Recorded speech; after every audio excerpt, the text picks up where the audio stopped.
J-Line. The Clippers can do whatever the hell they want, but I'm not going to trust them. Correct me if I'm wrong, but holy. So we often talk about players when it comes to the finals. No, we're always talking about players like Giannis this, Chris Paul that, Booker this, Chris Middleton. But let's talk about the coaching behind this. I want to know, who do you guys feel is the better coach right now, and how impressed are you with the coaching in the finals? I'll start by saying I'm gonna go Monty Williams, 100%. The clip there that I think you guys have seen when Monty Williams was telling DeAndre Ayton, like, it's okay to be down. You hold yourself to a high standard, but now you got to go out and go to that high standard. I was like, yo, that for me was like, that is a coach. That's like a player's coach. Like, he knew that one of his top players was down, and he took that time out, talked to that player, and then DeAndre Ayton went out there and performed. So in coaching schemes and stuff, between Monte Williams and Chris Paul basketball minds together, Mike Budenholzer ain't gonna do shit. Jaylon, what do you think about the coaching and who's coaching better? Oh my God, it's not even close. It's really not close. I think you could leave this podcast right now and go and coach the Milwaukee Bucks at a better level than Mike Budenholzer. I saw this meme on Twitter that absolutely sent me. Mike Budenholzer always makes the face like he put a large bet, he put down money he can't afford on a game he doesn't understand. As about to lose all his money. Listen, Mike Budenholzer is lost, but I don't know how. I honestly don't know how the Milwaukee Bucks have made it this far. I think it's down to upgrading from Eric Bledsoe. I think it's down to personnel more than anything. But Monty Williams is far and away the better coach.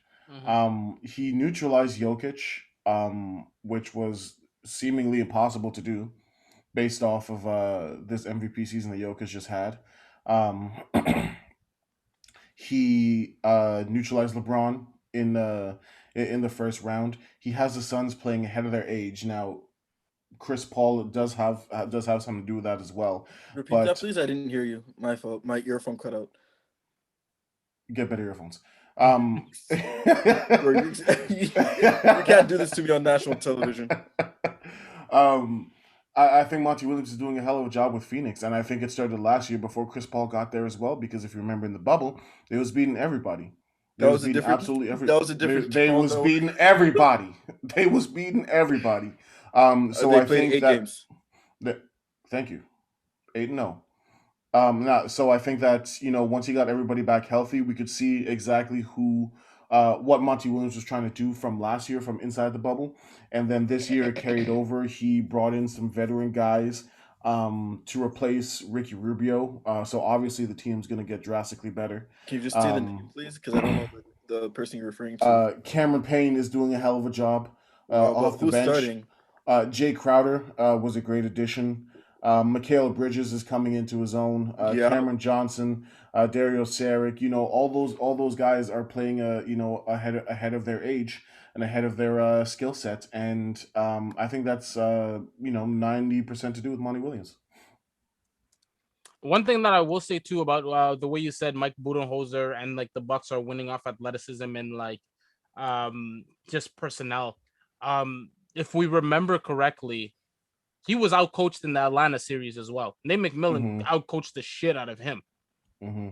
It's just the Bucks are the better team, right? The better team, the better players won that game. But in terms of coaching, Nate McMillan coached the shit out of that series. Perry, what do you make of the coaching? Who's better coach? And are you impressed with the coaching schemes that are being set out there and all that? What'd you call me? Huh? I call you Mr. Jean.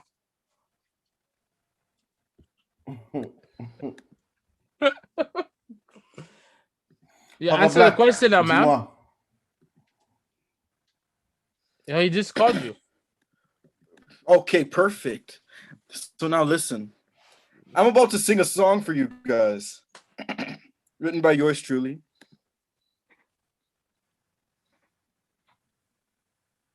And this is going out to you, J-Lo. You, Bina. This is going out to Hatham. I'm going to tell you guys. You know we can't do it, right? I'm going to tell you guys one time. Yeah, J-Lo, I did the same thing. One line. Got my sons coming up, and I saw it like the future. I'm invincible like Future, and you know it doesn't suit you. The jealousy, you see you having me, cause I called it Chris Paul MVP. But you really doubted me though. Got the point like a free throw. Now you lost like Nemo. Hey, get him.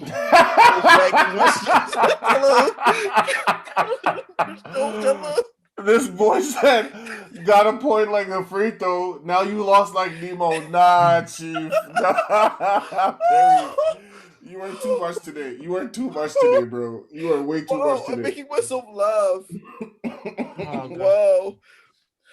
So, in case people didn't understand what I was saying, I'm going to say it in plain English. Not that smooth English I was talking earlier. Okay. But that real English.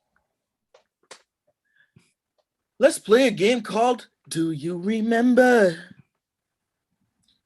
Bina, Bina, Bina, Bina, Bina. Do you want to go first? Sure. Do you remember the time I said the addition of Chris Paul on this Phoenix Suns team Yes. is dangerous? Yes. Do you remember my predictions for Phoenix in the playoffs? Yes. Do you remember my prediction for Phoenix in their position in the West? Yes. Do you remember the guest that we had? Yeah. Direct shout out. I just want you to say the name, please. Ryan Bradley. Do you remember I told him my thoughts on Phoenix and my rationale? And do you remember what he told me? You Didn't he stood call J-Lo you- because you repeated what he said. Didn't he basically call you delusional? Yes, I was called delusional. And look, I delusioned myself to the finals. Yo, I John, won. yo, get your boy, dog. I won. Do Let him you finish. remember? I'm done. Bina, let me ask you a question. Yo, what's up? When I said the only team that I think can beat the Brooklyn Nets are the Milwaukee Bucks, who objected? Papa Black. And what did the Milwaukee Bucks do? Beat the Brooklyn Nets. And when I said the Milwaukee Bucks are the team to get out of the East and get to the finals, who objected? Perry Jean. No. Which No. team is in the Who finals? objected? Pardon? Wait. Who objected? Yo, You have wait, to be Jaylon, what's your consistent. next question? Who is now in the finals got out of the East? Milwaukee Bucks. Okay.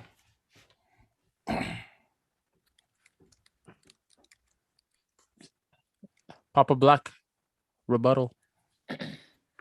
All right. So, when JLo made this assertion, we were assuming the Brooklyn Nets were healthy, no?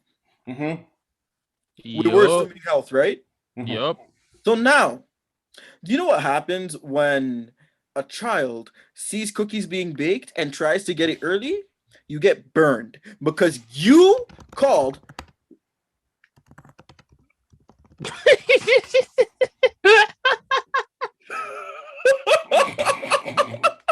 Bro, I heard you type. So, yo, for those of you who don't know, Jaylon, I angrily chatted to us saying I got this last point. But yes, you made the bet. Yeah, sure. You can say you were right, but not really, because you have to be right under the exact like circumstances that we made the assertions on. If you're gonna tell me realistically that you made the call off of you thinking that the Brooklyn Nets were gonna be injured, then you know what? We were speaking a different language. But on a healthy Brooklyn Nets team, if that's what you made the assertion off of, then your point is not valid. They weren't healthy. Okay. Can I rebuttal now? 100%. Okay, perfect. In that same breath, were the Lakers healthy this season? No. Okay, and they finished 7th. Were the Trailblazers healthy this season? I don't know. No, they finished 6th. Okay. Were the Denver Nuggets healthy this season? No. No, they finished 3rd and lost their number one guard. So that's 3 teams who are better than the Suns, who finished, 2 of them finished outside of the top 4, who would have bumped the Suns out because we know the Lakers are better. Now, getting to the playoffs, did you make the call about the Phoenix Suns knowing that Anthony Davis would only play 2 games? Yeah, I actually did. I No, said, you did not. No, yes, I no, did. no, no, I no, swear to no. God, I did. No. And let me explain. Because I said on this podcast that I think his injury is deeper than what they reported. He did. Correct. I did say that. Yeah. I made it off that absolutely assertion. did. I swear on my life. But hold on. What you said was, if any team is going to give the Lakers trouble, it is the Phoenix Suns. Yes. You said that after game 3. Yeah. Because that is when we were that is when we recorded. So you said that after game 3, knowing damn well that the Lakers were hurt. So No. if the hold on. I'll let you respond to that. If you knew the Lakers were hurt, would you have said Phoenix in 6? If you knew Anthony Davis was hurt, would you have said Phoenix in 6? I thought it was going to go to 7. I knew the Lakers were hurt. I knew the Lakers were hurt. I knew LeBron was playing. Okay, knowing Jamal Murray was out, you made the call. Over the Denver Nuggets, I didn't know the seedings. I didn't know the seedings when I made the assertion. And they played they then played the Kawhi-less Clippers. I think the Clippers are better without Kawhi.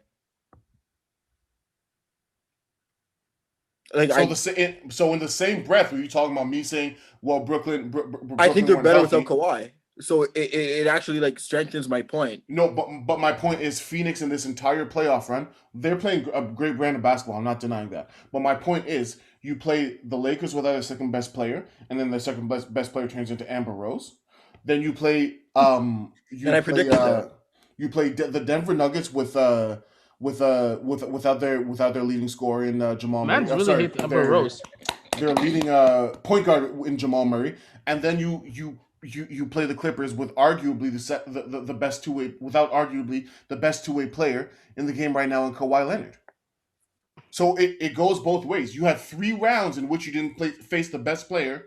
You didn't face the best players on the floor in every single series. As soon as Anthony Davis put the pause on you guys were down 2-1 immediately. As soon as Anthony Davis went out, then the Phoenix Suns got confidence and then they started playing. Then you played Monte Morris in the next round.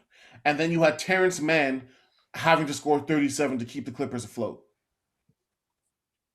So we have to tell the whole story if we're talking about Phoenix.